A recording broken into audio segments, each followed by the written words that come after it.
அரசாங்க இயந்திரம் என்பது எல்லாமே தமிழக முதலமைச்சர் அவங்களுடைய கட்டுப்பாட்டில் வந்து விட்டது. இப்ப ஆட்சியில் இல்லாத அல்லது முந்தைய ஆட்சியில் இருந்த மற்றவர்களை குறை சொல்வதில் அதுல பிரயோஜனம் இல்லை. கஞ்சாவை விற்கக்கூடிய அந்த வியாபாரிகள் தட்டி கேட்டால் இதுதான் நடக்கும் என்பதை செயல் மூலமாக சொல்லியிருக்கின்றார்கள். அந்த குடும்பம் பாதிக்கப்பட்டு நிற்கிறது, அந்த இளைஞரை இழந்த அந்த குடும்பம் பாதிக்கப்பட்டு நிற்கிறது. இதற்கெல்லாம் ஒரு தீர்வு காணும் விதமாக, அந்த குடும்பத்திற்கு ஒரு ஆதரவாகவும், மக்களுக்கு இதுல தைரியம் ஏற்படக்கூடிய விதமாக, தட்டி கேட்கக்கூடிய அந்த துணிவு ஒரு விதமாகவும் இந்த நிகழ்வுல எடுக்கப்படக்கூடிய நடவடிக்கைகள் தமிழக அரசும் செயல் மூலமாக அதை நிரூபிச்சு காட்டணும். அவங்க நாமக்கல்ல நடந்த ஒரு நிகழ்வை சுட்டிக்காட்டி பேசியிருக்கிறாங்க. சிறுமிகள் கற்பழிக்கப்படக்கூடிய சம்பவத்தை சுட்டிக்காட்டி பேசியிருக்கிறாங்க. இது தொடர்ச்சியாக நடைபெற்றுக் கொண்டிருக்கிறது. இதற்கு கடுமையான தண்டனை தான் தீர்வு. அரபு நாடுகள்ல தரக்கூடிய பொதுவெளி தண்டனை இருக்குல்ல, அந்த மாதிரி தண்டனை தர வேண்டும். இல்லைன்னா இது போன்று செய்கின்ற நபர்களை என்கவுண்டர் செய்ய வேண்டும் என்கின்ற அளவுக்கு அவங்க என்ன செஞ்சிருக்காங்க, கருத்தை பதிவு செய்திருக்கிறார்கள். அஸ்ஸலாமு அலைக்கும் வரஹ்மத்துல்லாஹி வபரகாத்துஹு.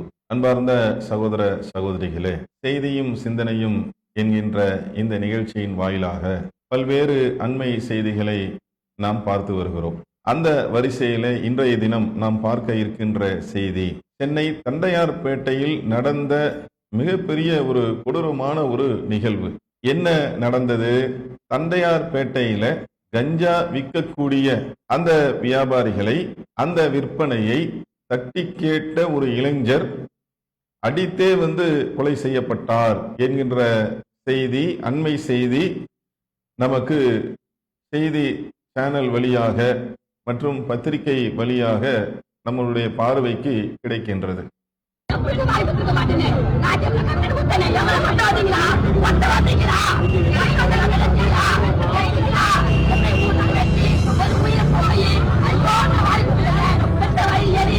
சார், இங்கே கஞ்சா விற்றுருந்தாங்க சார் உள்ள. அதை எதிர்த்து கேட்டாங்க சார் எங்கள் வீட்டில் இருக்கிறவங்க. அதை மோட்டிவாக வச்சு என் தம்பி நீ அப்போ தான் சார் என் வீட்டுக்கு வந்தா 4 மாசமா என் தம்பியை தான் சார் அந்த மாதிரி கள்ள தூக்கி போட்டு இது பண்ணிட்டாங்க சார்.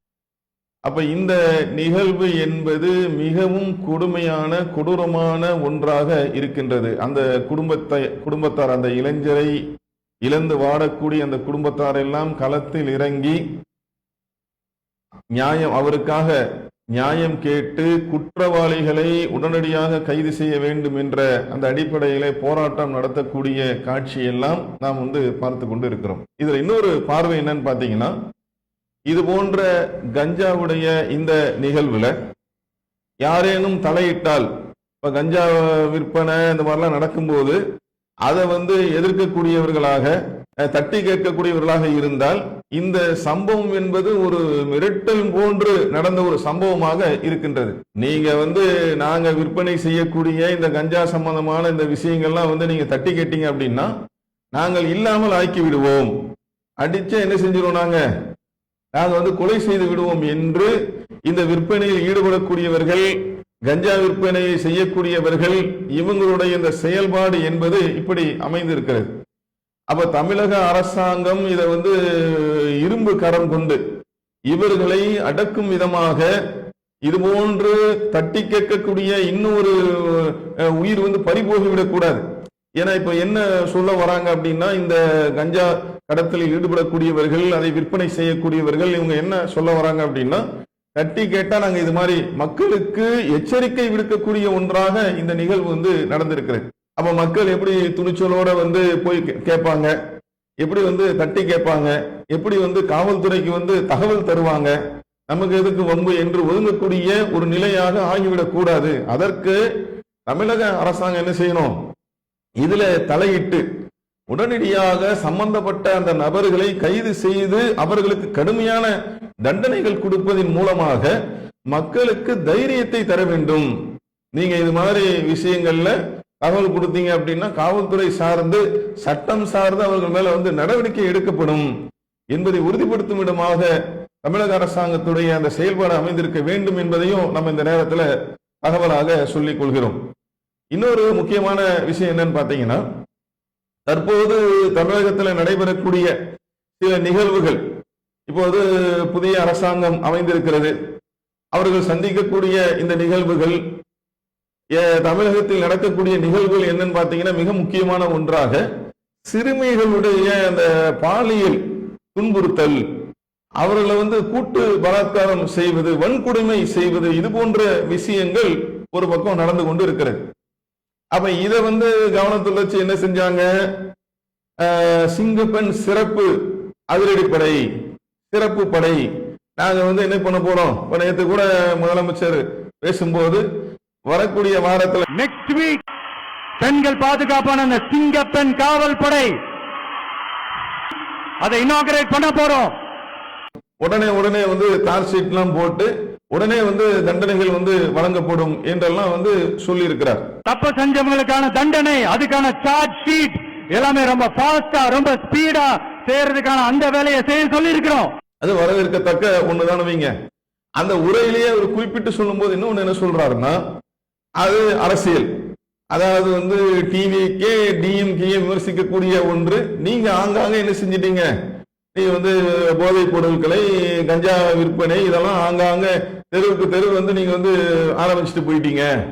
அதனாலதான் இந்த மாதிரி சிறுமிகளுடைய இந்த மாதிரி பாலியல் தொல்லை, வன்கொடுமை இதெல்லாம் நடக்குது அப்படின்னு சொல்லி சிஎம்ஏ சொல்றாங்க.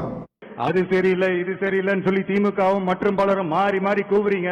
நான் ஒண்ணு கேட்கிறேன், இந்த மாடல் அரசுன்னு சொல்றீங்களே, அதுல என்ன செஞ்சு வச்சுட்டு போயிருக்கீங்க? ஒரு ஊரு விடாம, ஒரு தெரு விடாம போதைப் பொருள் கலாச்சாரம் அப்படியே ஸ்ப்ரெட் ஆகி கொட்டி கிடக்குது. நேற்றைய உரையில சிஎம் உடைய அந்த திருச்சி உரையில சிஎம்ஏ சொல்றாங்க. அப்ப நம்மளுடைய கேள்வி என்னன்னா, இன்றைக்கு நடந்த இந்த சம்பவம் இருக்குல்ல, இந்த இளைஞரை அடித்து கொலை செய்த இந்த சம்பவத்தை வைத்துக் கொண்டு இதற்கு எதிராக ஏதேனும் செய்யப்பட்டிருக்கிறதா? இப்ப என்ன செய்யக்கூடாதுன்னா, இப்போ அரசாங்கம் என்பது, அரசாங்க இயந்திரம் என்பது எல்லாமே தமிழக முதலமைச்சர் அவங்களுடைய கட்டுப்பாட்டில் விட்டது. இப்ப ஆட்சியில் இல்லாத அல்லது முந்தைய ஆட்சியில் இருந்த மற்றவர்களை குறை சொல்வதில் என்ன இல்லை, அதுல பிரயோஜனம் இல்லை. ஏன்னா இது ஆரம்பத்திலேயே எலெக்ஷன் நேரத்திலேயே சொல்லித்தானே வந்தாங்க, இந்த மாதிரி எல்லாம் தமிழகம் இந்த மாதிரி கெட்டு போய் இருக்கிறது, சிறுமிகள் பாதிக்கப்படுகின்றார்கள், இந்த மாதிரி போதை பழக்க வழக்கங்கள் பெருக்கெடுத்து இருக்கிறது எல்லாம் சொல்லித்தான் என்ன செஞ்சாங்க, மக்களை சந்திச்சு மக்களும் அவர்களுக்கு பெருவாரியாக ஆதரவு அளித்து இப்போ ஆட்சிக்கு வந்திருக்கிறாங்க. மீண்டும் அதே காரணங்களை சொல்வதை தவிர்த்து வார்த்தைக்கு சொல்றாங்கல்ல, அவன் மக்களுக்காக உழைக்க வந்திருக்கிறோம், வேற எந்த வேலையும் இல்லைங்க, மக்களுக்காக உழைக்கிறது தான், வேற எந்த வேலையும் இல்லை, உங்களுடைய விஜய் உங்களுக்காக உழைக்கத்தான் வந்திருக்கிறேன்னு சொல்லி வார்த்தைக்கு வார்த்தை சொல்றாங்க. கேட்கும்போது சந்தோஷமா தான் இருக்கு. ஆனா அதை செயல்படுத்தும் விதமாக இப்ப எப்படி இந்த சிறுமி வன்கொடுமை இது போன்ற விஷயங்களுக்கு ஒரு அதிரடிப்படை, சிறப்பு சிங்கப்பெண் சிறப்பு படை, இது போன்று ஒரு முன்னெடுப்புகள் எடுக்கப்பட்டதோ, அது போன்று இந்த போதை பொருட்களை முற்றிலுமாக ஒழிக்க, கஞ்சா நடந்த ஒரு விஷயத்தை அதை தட்டி கேட்டதுக்காக ஒரு இளைஞர் கொலை என்பதை ஏற்றுக்கொள்ளவே முடியவில்லை. அப்ப இதற்கும் என்ன செய்யணும், அரசாங்கம் தனி படைகளை அமைத்து இது போன்ற நிகழ்வுகள், குறிப்பாக இந்த மாதிரி போதைப் பொருட்கள் பல இளைஞர்களுடைய, பல மாணவர்களுடைய, அவங்களுடைய அந்த வருங்காலத்தை கேள்விக்குறியாக்கக்கூடிய ஒன்றாக இந்த போதைப் பொருட்கள் இருக்கிறது. அப்ப இதை முற்றிலும் இல்லாமல் ஆக்கும் விதமாக, அதே போன்று இந்த நடந்த இந்த சம்பவத்திற்கு கஞ்சாவை விற்கக்கூடிய அந்த வியாபாரிகள் தட்டி கேட்டால் இதுதான் நடக்கும் என்பதை செயல் மூலமாக சொல்லியிருக்கின்றார்கள். அந்த குடும்பம் பாதிக்கப்பட்டு நிற்கிறது, அந்த இளைஞரை இழந்த அந்த குடும்பம் பாதிக்கப்பட்டு நிற்கிறது. இதற்கெல்லாம் ஒரு தீர்வு காணும் விதமாக, அந்த குடும்பத்திற்கு ஒரு ஆதரவாகவும், மக்களுக்கு இதுல தைரியம் ஏற்படக்கூடிய விதமாக, தட்டி கேட்கக்கூடிய அந்த துணிவு ஒரு விதமாகவும் இந்த நிகழ்வுல எடுக்கப்படக்கூடிய நடவடிக்கைகள் நாமும் என்ன செய்யணும், தமிழக அரசும் செயல் மூலமாக அதை நிரூபிச்சு காட்டணும். இனி இந்த மாதிரி ஒன்று நடக்காது. கஞ்சா வியாபாரிகளுக்கு அந்த துணிச்சல் வரக்கூடாதுங்க, மக்களுக்கு அதை தட்டி கேட்கக்கூடிய துணிச்சல் வரணும். மொத்தத்துல இது போன்று போதை தரக்கூடிய, மிக குறிப்பாக கஞ்சா போன்ற இந்த விஷயங்களை இல்லாமல் ஆக்குவதற்கு தமிழக அரசாங்கம் மிக கவனத்தோடு செயல்பட வேண்டும். இப்போ என்ன செஞ்சிடக்கூடாது, நாட்கள் கிட்டத்தட்ட ஒரு மாசம் கிட்ட நெருங்க போகுது. இப்போ முன்னாடி இருந்தவங்க, மற்றவங்க, அவங்க இவங்க அரசியல் செய்து கொண்டு இப்படியே காலத்தை என்ன செய்யக்கூடாது, போக்காமல் உடனடியாக இதுல வந்து களத்துல இறங்கி கடுமையான நடவடிக்கை எடுக்க வேண்டும். இதைத்தான் வந்து என்ன செய்யறாங்க, மக்கள் வந்து எதிர்பார்க்கிறாங்க. அப்ப இது போன்று இந்த மாதிரி ஆக்கப்பூர்வமான விஷயங்கள்ல கவனம் செலுத்தி இது போன்ற விஷயங்கள் இல்லாமல் ஆக்க வேண்டும் என்பது ஒரு தகவலாக இருக்கிறது. அதே மாதிரி இன்னொரு விஷயம் என்னன்னு பாத்தீங்கன்னா, மது தரக்கூடிய போதை, எப்படி கஞ்சா மத்த போதைப் பொருள் இருக்கிறதோ அதே மாதிரி சற்றும் அதற்கு குறையில்லாமல் மதுவும் என்ன செய்து மதியை மயக்கி பல்வேறு தவறுகள் நடப்பதற்கு அது ஒரு காரணியாக இருக்கின்றது. இப்ப இந்த ஆட்சி வந்த பிறகு என்ன செஞ்சிருக்கிறாங்க, ஆங்காங்கே வந்து பள்ளிகளுக்கு அருகில் இருக்கக்கூடிய அந்த டாஸ்மாக் கடைகளை வந்து நாங்கள் வந்து மூடி விடுகிறோம் அப்படின்னு சொல்லி ஒரு சில இடத்துல மூடி இருக்கிறாங்க. ஆனால் முற்றிலுமாக மது வந்து ஒழிக்கப்பட வேண்டும், பூரண மதுவிலக்கு தமிழகத்தில் ஏற்படுத்தப்பட வேண்டும்.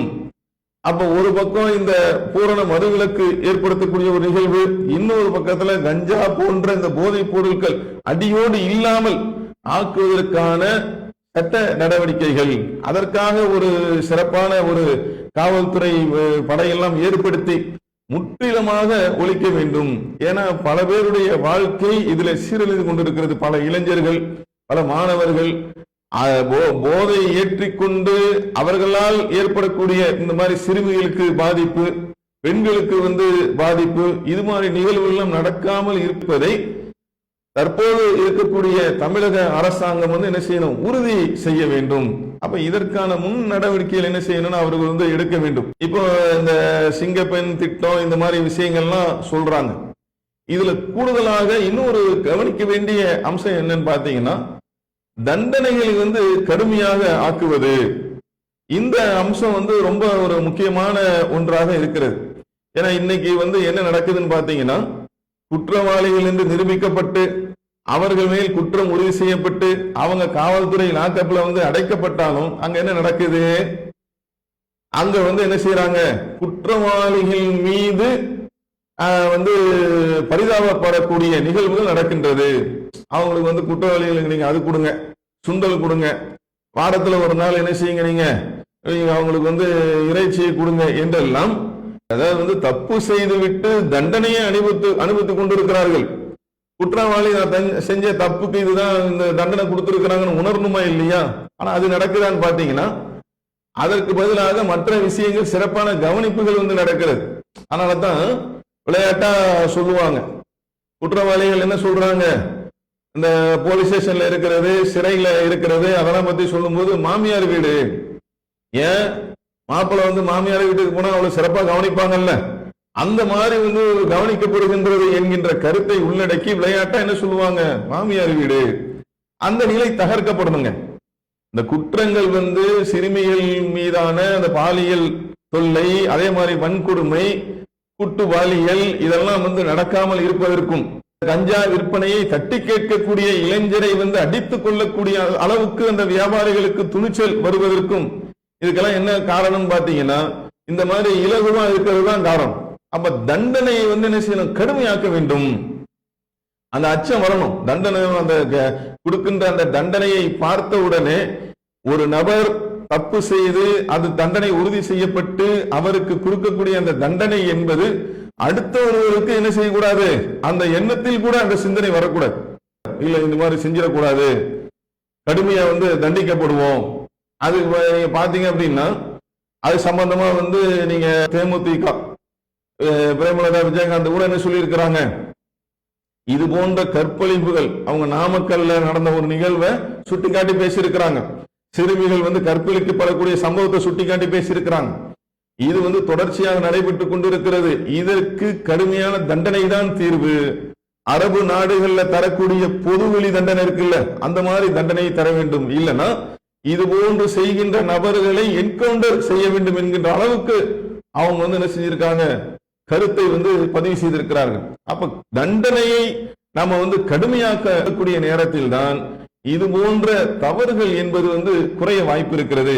அப்ப இதையும் என்ன செய்யணும், தமிழக அரசாங்கம் வந்து கவனம் செலுத்தி இதையும் பரிசீலித்து தண்டனை எந்த அளவுக்கு அதிகமாக்கப்பட வாய்ப்பு இருக்கிறதோ அந்த அளவுக்கு வந்து தண்டனை வந்து அதிகமாக ஆக்கி இது போன்ற நிகழ்வுகள் சிறுமிகளுக்கு பாலியல் தொந்தரவு கொடுப்பது, வன்கொடுமை செய்வது, கூலியல் பாட்டு, இதெல்லாம் நடக்காம இருக்கின்ற விதமாகவும், அதே போல மது போதை அது இல்லாமல் இருக்கக்கூடிய ஒரு தமிழகமாகவும், அதே போன்று இன்னும் போதை தரக்கூடிய பொருட்கள், கஞ்சா வஸ்துக்கள், மற்ற போதை தரக்கூடிய அந்த முற்றிலுமாக அனைத்துமே இல்லாமல் இருக்கக்கூடிய ஒரு தமிழகமாக, மாணவர்கள்லாம் நல்ல விதமாக படிக்கக்கூடிய, பெண்கள் எல்லாம் சுதந்திரமாக அவர்களுடைய வேலைகளுக்கு செல்லக்கூடிய, மற்ற நிகழ்வுகளில் பங்கெடுக்கக்கூடிய இப்படி ஒரு தமிழகமாக நம்மளுடைய இந்த நாட்டை, தமிழகத்தை தற்போது இருக்கக்கூடிய அரசாங்கம் என்ன செய்யணும், இவர்கள் ஏற்படுத்தக்கூடிய அந்த சட்டங்களின் வாயிலாக சிறப்பு அதிரடி அந்த படைகள் மூலமாக இதையெல்லாம் ஒழித்து காட்டக்கூடிய ஒரு நிகழ்வை செய்ய வேண்டும்.